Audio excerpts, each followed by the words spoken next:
Now, while he enjoys support from Chinese leaders and Hong Kong's business elite, Tang's campaign has been plagued by scandals. Our very own Angie Lau has a closer look. Henry Tang is running to be Hong Kong's next chief executive, described by law as the chief representative of the people of Hong Kong. Some argue, though, it would be more accurate to say the 59-year-old former chief secretary of Hong Kong, long favored to win, chiefly represents Hong Kong's elite. He is the son of one of the richest and powerful men in Hong Kong, Henry Tang. He lists Hong Kong billionaire Li Ka-shing as one of his many supporters, but it's a candidacy mired in scandal, an admitted extramarital affair, and now an illegal basement that's bigger than most people's homes. The Hong Kong press have dubbed it Henry Tang's underground palace. It is 2,250 square feet of luxury, reportedly includes a wine cellar, a wine tasting room, home theater, a gym, even a Japanese bath, all done without government approval, entirely illegal. But in a city where 90% of the private homes have space less than half that, it really highlights the gap between the city's powerful elite and the average Hong Kong resident. Tang blamed his wife. He said the basement was built in her home next to his house next door when the couple had marital troubles. Tang supporter Win Macau's vice chairman Alan Zeman says Tang must get his popularity up if he is to be a credible chief executive of Hong Kong. It is a vote that only 1,200 that make up the election committee get to cast, but it is a choice that all of Hong Kong will have to live with. Angie Lau, Bloomberg, Hong Kong.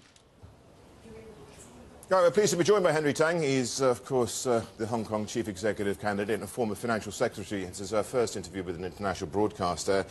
Henry, we were talking while we had that piece, and you pointed that you don't have a Japanese bath. I do not have a Japanese bath in my basement. OK, do you have it anywhere else in the house? No. Right. I wish I do, though. OK, well, scandals and all this. I've got to ask you, Henry, what were you thinking?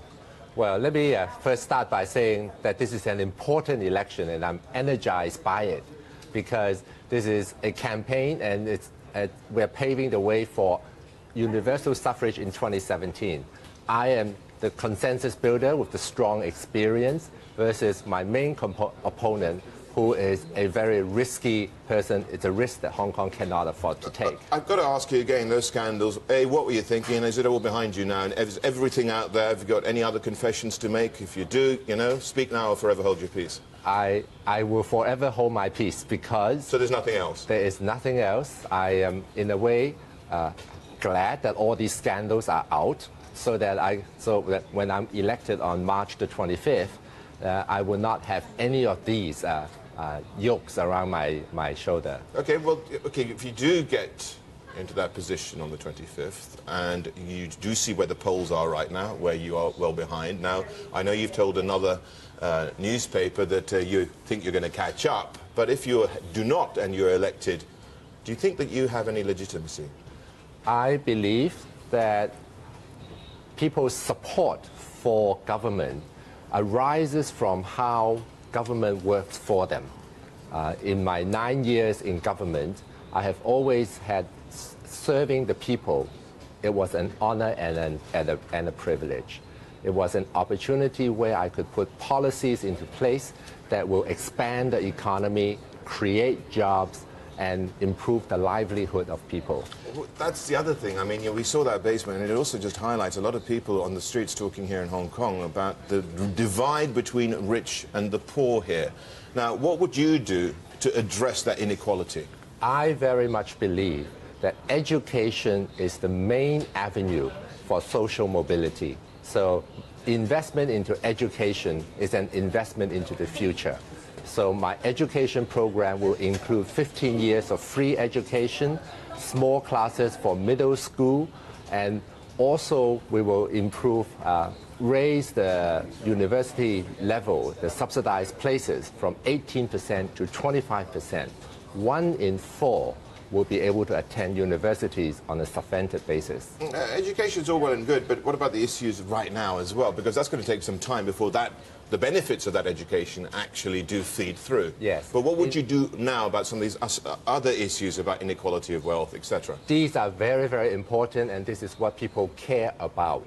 In my manifesto, there are policies which will increase public housing by 60%, and also it will increase, let's say, public holidays for both for all working people to 17 paid holidays a year. But more importantly, what about the minimum wage? Would you increase that? The minimum wage will be determined by the minimum wage commission, and they will have a regular review. But they'd be listening to you, wouldn't they, at that point? No, we actually set up this independent minimum wage commission with the sole purpose to take it out of the hands of government and leave it in the hands of professionals as well and representatives from all sectors. Just going to get to that point that you made in your first answer, which was the road to universal suffrage. Now, of course, we've had hints from Beijing that there is something that they are perfectly happy to be doing in 2017, I believe it is. Now, the point is, how would you get that? Would anybody be able to run it? Would they have to go through, let's say, the 1,200 committee that there is right now to actually then become a candidate, in which case it becomes a nonsense? Well, it will be a historical milestone for democracy in Hong Kong. And China, perhaps, overall. And China, because it will be the first time a major city gets to elect its own leaders on a one-man, one-vote basis. So it will be a historical milestone. But what about the candidates themselves? I mean, would they just be able to appear, or would they have to go through this vetting procedure? This is television, so I cannot go into the full details. But yes or no, would there be a vetting process? There will be a nomination committee. Right. It's written in the Basic Law, Article 45, that the nomination committee, for example, current election committee member 1,200, it will transform into a nomination committee of some sort where they will nominate the candidates. So my principle is that it has to be an open, fair, and just election, because the Hong Kong people will not accept anything less. I'm going to pick you up on that point. We're going to take a break, Henry, but thank you so much for sticking around with us. We've got Henry Tang that's going to be continuing our conversation. That is, of course, when On the Move returns.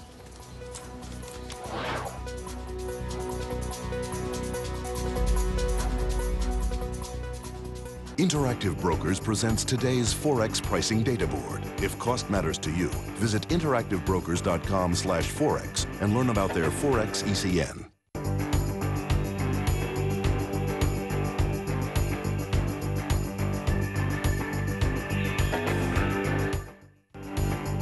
Interactive Brokers Forex ECN includes 13 of the world's largest interbank dealers, eliminating the middleman and offering direct market quotes as low as half a pip wide.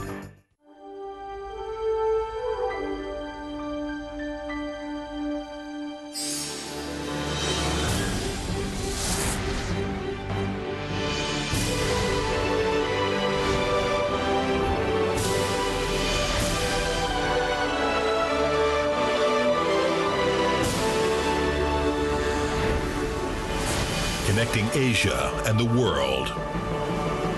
Bo Ao Forum for Asia. The time has come for a new breed of outdoor entertainment.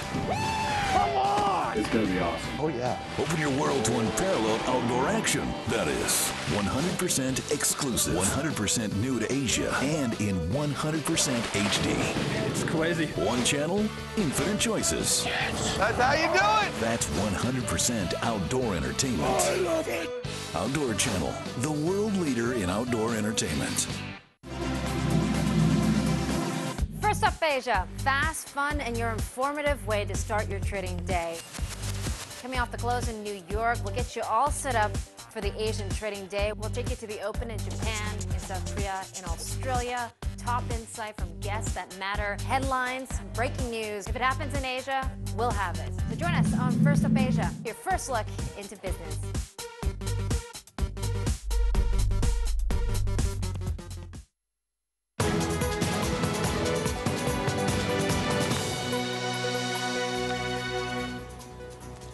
Well, we're back with Henry Tang, Hong Kong Chief Executive Candidate and former Financial Secretary. Right, well, Henry, thanks for sticking around. We were talking about, well, a just and fair system just before the break. That's what you really want to bring into play right here in Hong Kong. And I think Hong Kong people will not accept anything less than open, fair and just elections. Right, okay, but you're being selected in a fairly opaque election, so how do you justify that?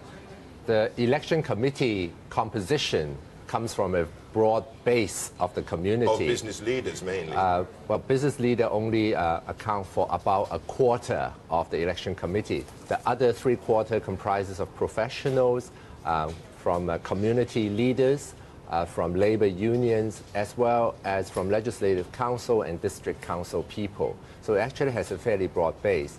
But let's move that aside, because this will be the last time the chief executive will be elected by the election committee if we are able to build a consensus for universal suffrage in 2017. I am that person with experience who can build that consensus because I have done so in the last package. Henry Tang, let's just move on, and I want to just talk to you about this territory having the title Asia's World City. Let me just have a word with my producer. Can we just get a view of the harbour at the moment, chaps? And just now, this is the scene at the moment. This is actually not. It's actually, that's a flattering picture, but we do have a situation where this is not just fog. This is pollution. On top of that, we have, of course, this incredibly high house price levels that we do have in the territory, the highest place in the world in terms of rents and indeed actual prices. And also a school system which is, you know, breaking point. People are thinking twice about moving to Hong Kong. What are you going to change to actually make it a good place to come? Well, since you have Hong Kong's air quality in your screen, I wouldn't call it quality. Let's start with air pollution. Yeah. I will implement the air quality objectives that will comply with World Health Organization standards as a goal. Because while Hong Kong should and have been doing what we can to clean up our air, but we also need close cooperation with Guangdong. Yeah, I mean, isn't that really what the problem is, in essence? And you've got to be having a closer relationship with them and, you know, what's happening in the Pearl River Delta. Well, I should not share our responsibility, saying that, oh, it's just our neighbors blowing their pollution onto us. We should do our own so that we will clean up what our emissions are, but at the same time cooperate with Guangdong to ensure that that residents on both sides. Okay, I want to talk, you know, so we have people deciding, oh, do I want to go to Hong Kong? And then come here and go, oh my God, and they go, okay, I'm going to Singapore instead. Now, also Singapore GDP has been faster than that of Hong Kong's. How are you going to address that disparity? I think investors and business people go to where the action is, go to where they can expand their business and to explore new markets. Hong Kong is that place. Okay, but more materially, you know, how do you make it more attractive then? We are improving our schools. New international schools are being built and expanded.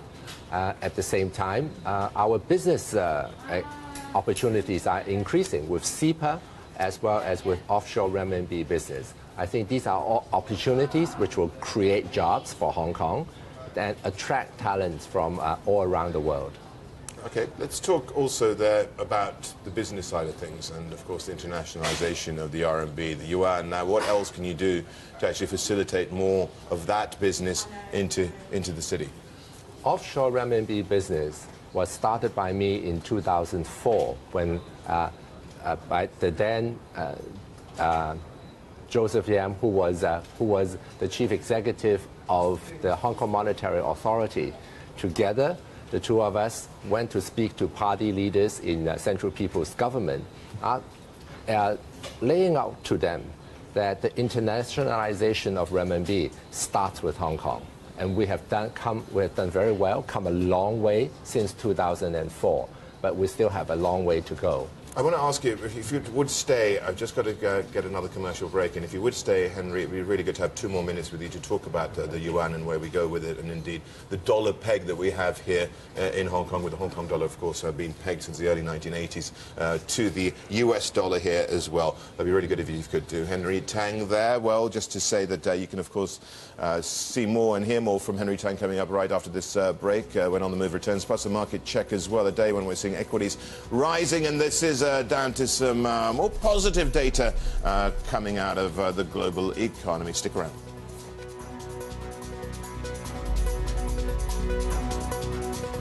There's more to business than the same old news. Bloomberg Business